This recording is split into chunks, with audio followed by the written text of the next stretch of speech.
Ichkasidan qaysi biri aqlliroq, hozir buni aniqlaymiz. Utqana sovg'a beramiz. Birinchi savol. Yerdan eng uzoqda joylashgan sayyora qaysi? Mars. Xato. Birinchi savol. O'zbekistonning poytaxti ner? O'zbekistonning poytaxti Toshkent. To'g'ri. Birinchi Brunok. O'zbekistonda jami necha dana qishloq bor? Bilmayman. Paka Brunol ikinchi savol Nilufara. Demak, Darital supermarket qaysi shaharda joylashgan?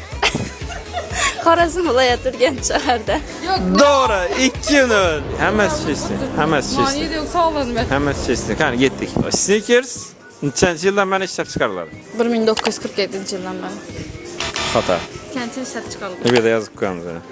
Keyingi savolimiz. Bahordan keyin qaysi fasl keladi? Yoz. Yoz. To'g'ri, 3-0. Shampunning tarkibini aytib bering bizga. Ay adam mezvasiyasi turibsiz.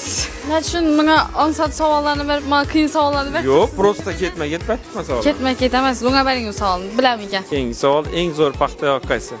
Darital paxta. Doppa to'g'ri. Bizda g'olib aniqlandi, Nilufaraning sovg'angiz. Tabriklaymiz. Bizga kuzatishda davom etinglar, hali bundan ham qiziqli savol javoblarimiz bo'lib o'tadi. Sizga rahmat, qaysi maktabda o'qiysiz?